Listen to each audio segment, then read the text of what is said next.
Welcome back to another episode of We Talk Fit. With Mish and Dean. I thought, and it's sometimes just an opportunity for me to have a whinge, but I thought we could talk, or I'll ask you, and it might link to some of your training, it might not. It doesn't have to be client specific. It could be more industry related. Yep. What do you find? We can go into different ones. It doesn't have to be one thing. What do you find the hardest thing about being a PT? Ooh. Not like job choice, like the fact that we get up at crazy o'clock in the morning and stuff, and we're always tired and That's we're over our own caffeinated. choice. That's our own choice, yeah. So not a chance to complain about that because that's on us. Yep. More like working with people, what you see in gyms, the industry. Like, what do you think's the hardest thing or things? We could chat about? Hardest thing about being a PT?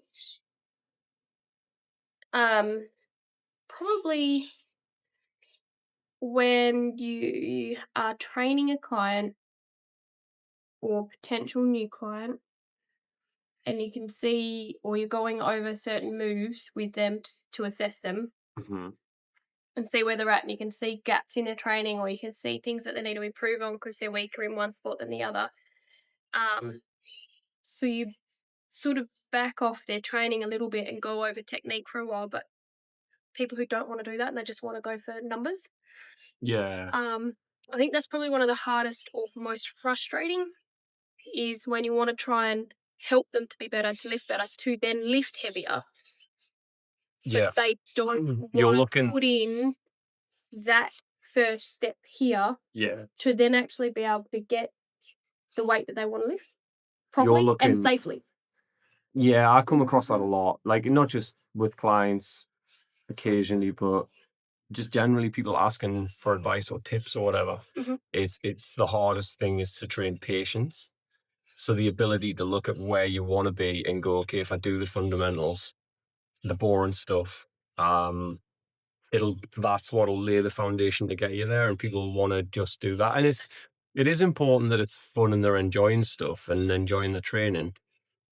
But yeah, it's but I guess that's why we're professionals, and you know what I mean? Like we've got the benefit of Bit like the one that I said to you ages ago with someone who loves opposable. yeah. So they do like they love using a opposable, then you put in their training or whatever, and that's their fun aspect. But then you're working with actually getting that technique right. So it's working out what makes them tick. So you can still include that in their training, but then actually making them move better throughout everything else with other exercises that they don't necessarily want to do, but helping them. And they'll also, like, generally speaking, all of us do, including myself, will have like preconceptions of what's good, what's not good, how hard things should be. And they'll take that and if it is a client coach scenario, really that scenario has come about for a reason. Mm-hmm. So they should probably get better value out of the coach by actually listening to the coach than going, oh no, it's not hard enough, it's not this, it's not that. Yeah, I've And if you do it for long enough and it doesn't work, then okay. Yeah, fair. So I have definitely lost a client before because the very first session, I didn't know how they moved, never trained them before in my life. So the first session was slow, control, checking their technique, checking their movement patterns and everything. Still worked fairly hard, but it wasn't supersetting everything. It wasn't making them throw up, want to run outside and throw up. No. So that's the type of training that they were used to. But I haven't trained this person before, so I'm not going to make you work like that. My very first session.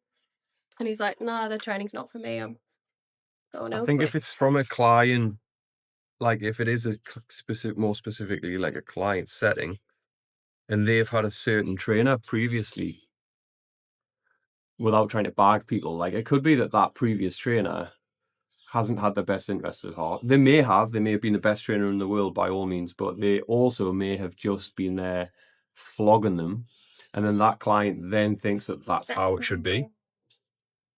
I've got if we're going to talk about that scenario, I've got multiple clients now that have had injuries for years who might have even been tricky for the first while that I trained them, getting used to how I do things, being a bit more patient and a bit more sensible with approach and listening to what they've got complaints about. But I've managed to get enough buy-in where now they're training injury-free, and now we can go back to intense stuff when it's the right time to do it. Pick up that intensity. Yeah. So that is a difficult one, and that's the same generally, in the industry. We've talked about, like, it's going to be doing the stuff, I hate the word need, but the stuff that you need to do rather than the stuff you want to do. And then you can add in doses of the stuff you want to do. And hopefully get to the point where you don't need to do anything and you can just do what you want to do. Yeah. I don't know. Yeah. In regards to that sort of client trainer relationship, I think that's probably one of the hardest things. I think that kind of links into one of my. So I had like 3 sort of bits and pieces I wanted to have a bit of a rant links about. into the next one for me as well. Yeah. But hopefully I'm not going to go away on too much of a tangent. Is like gimmicky stuff. Not gimmicky, right? So I'll try and explain the scenario. I was asked what I thought of a certain set of exercises. Okay. By someone that was going to go somewhere and do this. Yep. The place they were going to do it's very, very good, has a very good reputation in the industry. And again, I don't want to ever make things a competition. We're all in this together and we can all help people. Yeah. But how do I explain this? Purely down to now, everybody will know if that has watched one of these or listened to one of these. I am definitely not a salesman and I am definitely not the best media guy in the world. And I don't protest to be either. But purely down to better marketing or clever marketing and advertising and then gimmicky things, you'd be surprised what really intelligent people will listen to. Now, I was asked what I thought about a set of exercises for someone that was going to go and get tested in a scenario. So, like, this scenario is quite athletic based, and this client isn't playing sport, isn't looking for that edge in that scenario, generally wants to get fitter, stronger, healthier, lose weight, which are really important things, but be like what we always talk about, functionally fit, right? So we're going to go away and do like pressure testing on pressure pads. So this is where you would look at, this is where you would look at the force and power that an athlete can generate. Yeah. You the port plates and stuff like that. So they were doing athlete testing. Nordic curls on plates for to test hamstring strength. I'm trying to think there was about 5 or 6 things. Now, I had an opportunity there to go 100% honest and say, there's just absolutely no need for you to do them. Like, what a waste of time. But I didn't. I tried to play devil's advocate. I said, look, very, very valuable stuff for the right person. Nothing inherently bad with any of that. You want to be stronger in your hamstrings and it would be great to be powerful and you want to know how much force you can produce in certain movements. All great things. Yeah. Realistically, what are you going to go and spend what do you want it for? $300 or $400 on that for? If it's not really, like, it's not going to change a thing. What are you going to use it for? What do you actually want out of it? But it looks cool. If you realistically want it for your knowledge for yourself and see where you're at in certain things, how much power you generate. If you want to know the numbers, yeah, absolutely. If you want to know those numbers and then track again in 3 months, 6 months, whatever down the track, cool. Again, a set of metrics you can use. But if you're just checking it just because it's been sold to you for whatever reason, why do you need it if you don't actually need it or not going to go back and check those numbers down the line, or for if you're playing football or soccer or netball, hockey, basketball, whatever. Yeah. If you're not actually going to utilize those numbers for a specific reason, for a sport or whatever, waste of I money. just didn't see the logic in, and maybe it's because we've got, we're very conscious and we have a conscience when we deal with people, and a lot of businesses, unfortunately, their conscience doesn't go as far, and they just go, okay, this is what we offer. Numbers. Yep, come and do it. Yep, come and do it. And like, I mean, this stuff from your sporting background and your training with clients. Like, so a Nordic curl, feet braced behind you, up on knees, lowering yourself down forwards to the floor using your hamstring strength, right? I would like to think I've got extremely strong, powerful hamstrings because I train them a lot, and I would struggle with Nordics. I certainly do. So I'm Gosh. unfortunately going to put the general population in there. Aren't, first of all, are going to struggle with Nordics, like if they could do them at all. Mhm. Secondly, there's a potential that it could cause a major problem if they really try and dial in on it. Yes. It's an extremely difficult exercise to That perform. one where I see sometimes people come in, been given this program by this trainer. Don't know the Yeah, trainer. Been given this program by this trainer. This is what I've been given. Can you help me set it up or whatever? Yep. One of the first exercises in that beginner program is the Nordic curl, and I'm going, yeah, and yet they how the can't heck, even like, sit in a leg curl and do a hamstring curl. So, like, how are they going how to are you perform a gonna? Nordic? Yeah, I'm going. Well, why? Why? Yeah, so it's kind of a gimmicky thing. I get a bit Mhm. pissed off with just throwing shit in there because it looks cool. Oh, I know what a Nordic curl is, so I'll put that in there. But then as a business thing, like, I think we'd probably do have to be a bit harsher on some of our reviews on some of this stuff. Fortunately, the person that asked me genuinely wanted my opinion, and I gave it in a more balanced way. And he Mhm. was like, totally understand, Yeah. completely agree, that's fine. Yeah. Now, different if that person's a footballer or a sporting, and we really need to know those logistics and metrics for Yeah. the season ahead or something, and then you can track And then you can mid-season, track off-season. those. Yeah. Yeah. Absolutely. I'm not. Yeah. I just think, look, I don't really want to go back into the recovery thing at the minute, but it's the same with that stuff. It's like recovery's cool, and if it feels good, to go and do it. But realistically, a lot of these really expensive modalities are just it's just clever marketing. It really is. Yeah. And people often use it as a way out of doing the actual hard basic shit in a gym. Yeah. So, Yeah. I just knew when I got it, and then we were chatting about topics for today. I was like, oh, it's pretty on, Yeah, pretty good one. it's on Yeah. top of the list. I thought we're gonna have a bit of a whinge about it. Yeah. Or I could. In a rather weird way. But no, I would agree with that. I think if it's you mentioned sort of $500 or whatever it was. Off the top of my head, Roughly, yeah. right?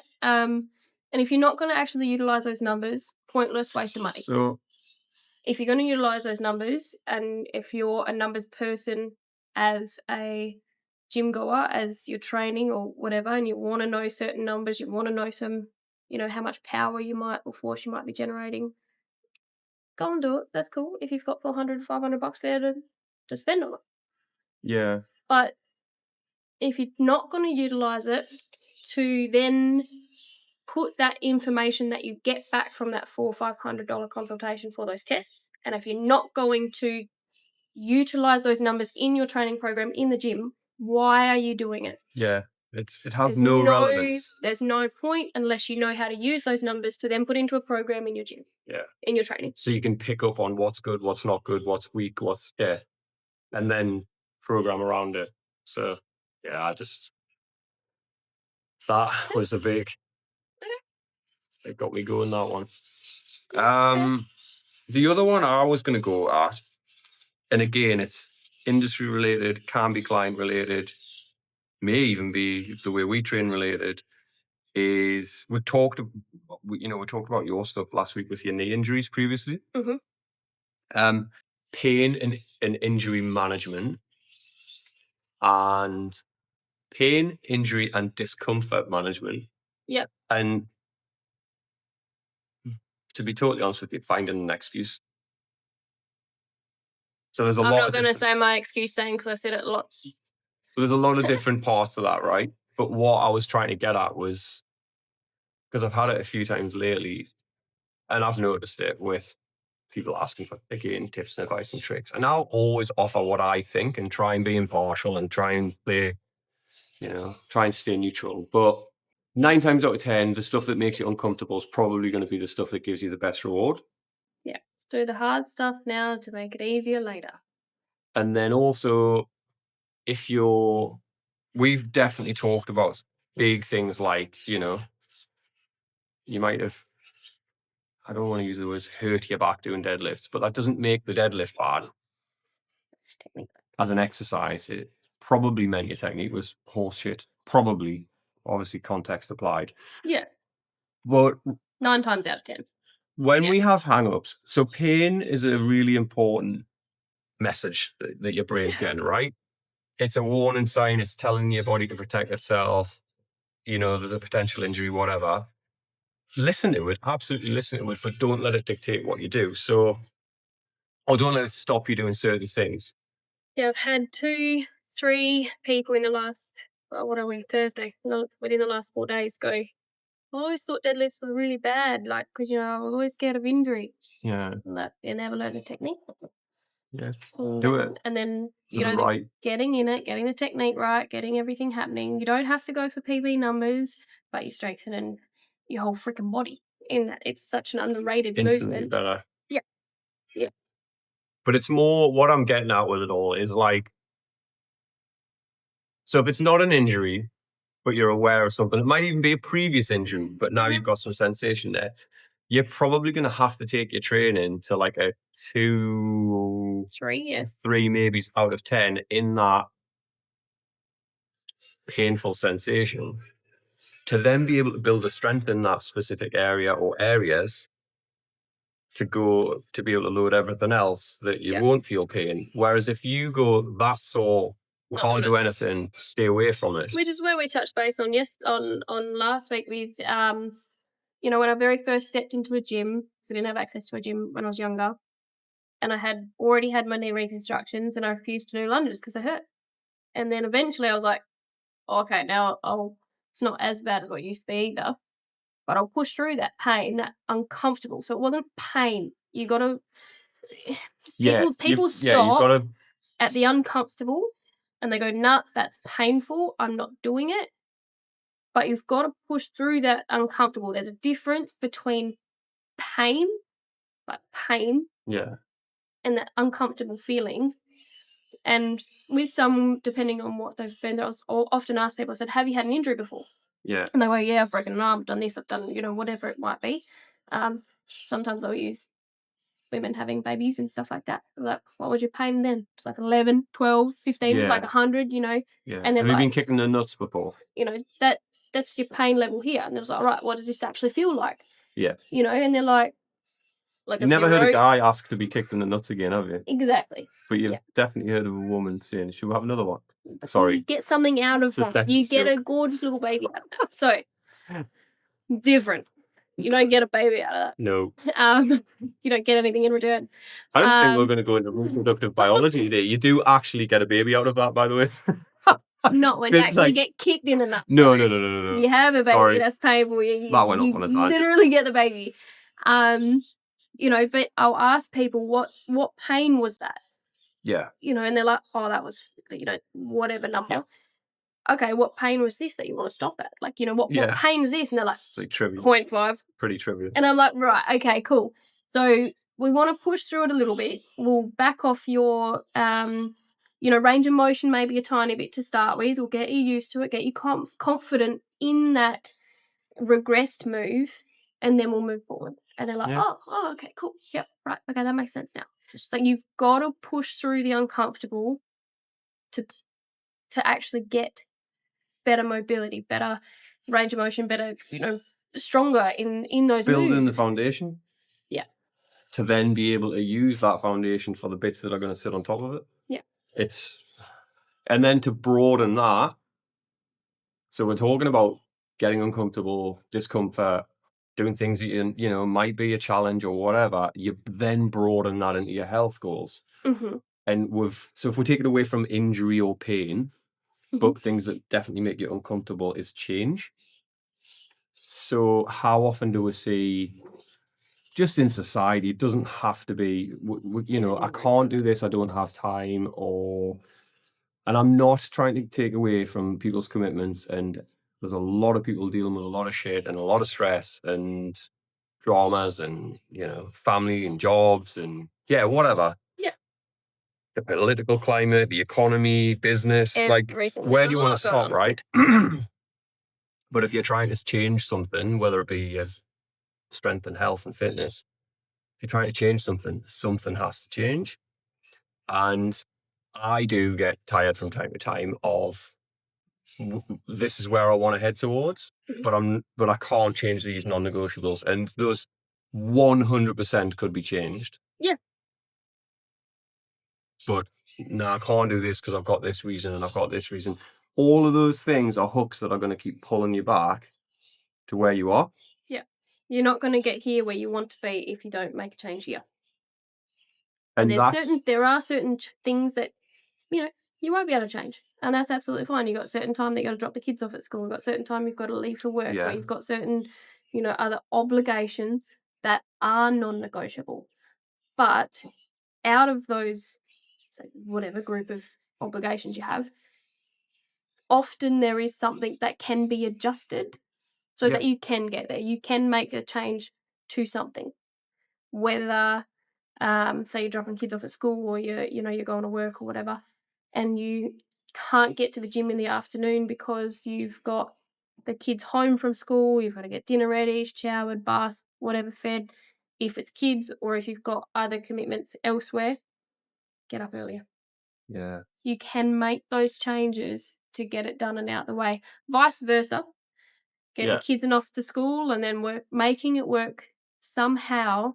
Might be taking your dog for a walk, or your kids, you can take them to a park for a walk, or you can, there was one the other day, with driving to and from school drop off, and it was quite close to their house, and it was taking, with all the traffic and school drop off and getting to the school with traffic, waiting, picking up your kid, getting them in the car, then slowly moving out until like the traffic disperses. I was like, "Oh, like how far is it? Could you walk?" yeah, And you're like, "Would that actually be quicker than your 40 minutes to an hour that you're spending every day, morning and night, for that drop off and pick up? Would walking be quicker? Would that cut that time down?" "Oh, yeah, never thought of that. Yeah, probably would." it's Well, just, it's looking for, it's little things. instead of looking at what you're constrained by, it's looking for opportunities or gaps where you can make things work. And Yeah. it's just, it is a big shift in how you look at, it's like your life has a set of rules set out for you, isn't it? And it's like, can some of them set in stone, or can some of them be Yeah. amended or whatever? And eh, I do get quite angry sometimes when people go, "Oh, it's easy for you guys because you do," but like, what made it easy for us? Like, we weren't born any differently. Like, yes, you work hard, I work hard, and we're doing different things, and we look after ourselves and stuff. But we've chosen to do that. And if anybody wants to come and have a look at what I get through, plus looking after myself, plus trying to be Yeah. the best, and I'm not perfect by any means, the best dad and husband I can be, That you like, can be. come on, like, bring it on. But Yeah. so we'll all have challenges, and it might not be the same as the next guy or girl, what you find works for you, but there'll be opportunities where you can make some changes. Yeah. And I do, you guys that know me well, I'm just having a whinge about that, but quite often I care about, like, if it's a client scenario, about their goal as much as they do, if not more. You want them to reach their goal And more than what they do generally. partly that's why we do what we do, and that's why I do this, is because I really want to help people, like, improve their Your health life. and their life and their mental health that'll go with that. Yeah. And then there's the second part of it is, if it is a client or someone that's asked to work with us and we've given them some advice, whether it be a program or can we make these subtle changes, then review, and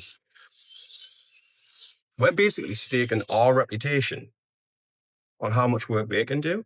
So for And me as well, like with that side of things, when you give people advice, they come and they ask for advice, you give them their advice. Whether or not they take it or not, that's their prerogative. That's their choice. They can either take the advice or not. That's fine. Um, but it's also when you give advice and you're trying to help them out, and then they don't take it, or that's fine. But when they're actually not doing anything to get to their goal on their own, I'm like, you're wasting your money. Yeah, yeah, more or I'm less, getting paid yeah, to train you, but I feel like because you're not putting in the work, yeah, you're not helping yourself. Like I feel like I'm stealing. almost, yeah, Do you know what I yeah, mean? Like I often feel like, oh man, like you're not actually putting in work on your own. We're doing as much as we can for an hour. I have you for an hour a week, or just in the client trainer point of view, I have you for an hour a week, but you're not doing anything out of that time. I yeah, feel like I'm actually then stealing from you because you're actually not ready to take that step yeah. on your own yet. It's a real That- tough one. Yeah, And it's you know, from a professional point of view, like I say, you basically putting your reputation on it, and then if person X, I mean, fortunately, we get great results with people and stuff, and we're perfect, obviously. But no, but if person X doesn't, and they're not happy, and that can happen as well, yeah, and that's fine. And they're talking in a different environment. The way society's set up is that then becomes what you could get a reputation, or I mean, hopefully the other person would know that, there's no context and what's the scenario. But those things can happen too, and that's probably a bit that we don't really talk about very often. hmm, yeah, Um, but it was more the main part of the argument was just more about like finding excuses, whether it be schedule commitment, and I think we're now setting up the wokeness of everything doesn't help, but we're now setting up to give people a way out before they've even started trying to do any of the actual work that's needed. yeah, yeah, Don't set yourself up in that frame. It's going to get uncomfortable if you want something to change.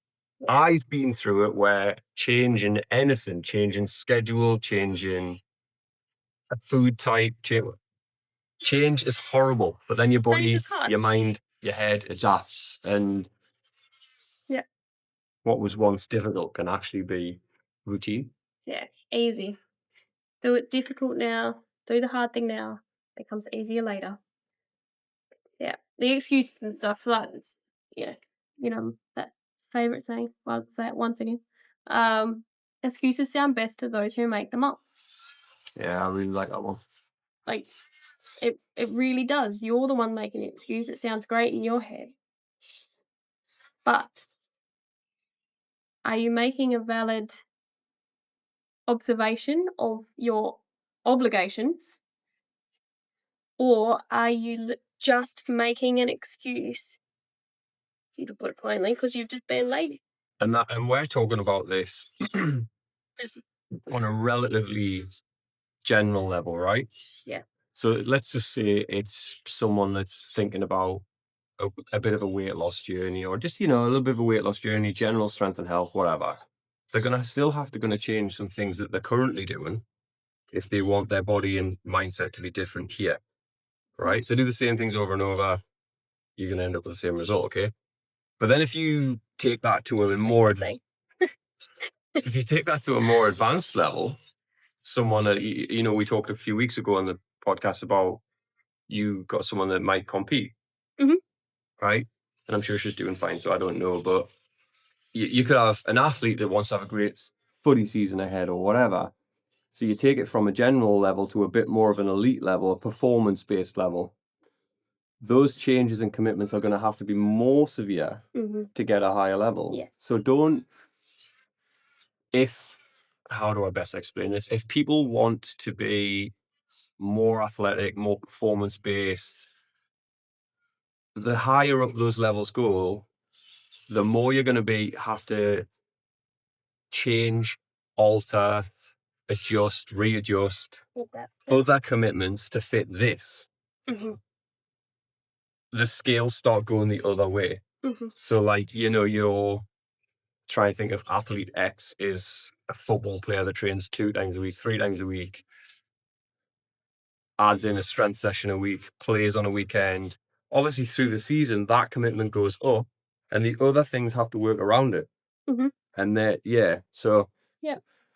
if you were starting off and you can't stop having a McDonald's every day for your lunch because you love it, you're never going to get to this level. If you can't make that subtle change, Yeah. No, I agree with that. it's go to freaking one McDonald's every other day, nail that, and then have it once every 3 days, nail that. You could break it down into small steps, but Small chunks, small bites. it gets like it sounds patronizing, but that's what a lot of society and this industry is around. Like, lots of this is great, that's great, but nobody actually wants to do any hard work. Very true, actually, with that one. That's Nobody likes training leg days, but guess who the strongest people around are? People that do train back and legs properly. Like, even if you want to get jacked up a body, train your legs properly. It wants to look like a stick and then a big tomato on the top. Like, the uncomfortable stuff that pretty 98% certain is going to get you the better result. With training legs and upper body, you're not going to be walking around doing handstands to get from here to, your car. You're not going to walk on your hands to get from your car to your front door. What do you use? Your damn legs. What do you use to get out of a chair? Your damn legs. Yeah, so that's Train your legs. You're not walking everywhere, moving everywhere. Unless you're doing CrossFit. You walk everywhere. I walk everywhere with the hands. But you use your legs more than your arms. Train your legs. Yeah. The stronger your legs are when you're 80, you're going to be able to get off the floor. Yeah. You're going to be able to get on the floor with your grandkids. You're going to be able to bend get down, off the pick floor. something up. Yeah. That's your legs, not your arms. So that was kind of my rant. That was your rant? Good. Get comfortable being uncomfortable. Yeah. At whatever stage of that journey you're on. Assess your excuses. When you're making an excuse, go, okay, am I making an excuse, or is it a valid observation of what my obligations are? Or is it... I'd really like that breakdown. It's a lot more articulate than I put it. No shit. That's why you're here. I try. Yeah. Was there anything else you want to have a rant about while we're having... Those were the ones that they were on top of my head, so I thought, let's just chat. No, probably those. We live in a world at the moment where everything's an instant gratification, basically. So everyone expects results overnight. They expect... it took them 5 years to get to a point that they're uncomfortable with. It's not going to be a week to get to the point where you're not comfortable again. Love your body. It's housing you, but work to make it better. Yeah. I've said it before, your body's the only home you'll live in for the rest of your life. Love it, no matter what shape it's in, but work to make it better. You're deep today. You're like bloody... It's like sitting next to Aristotle. Come out with everything, Christ.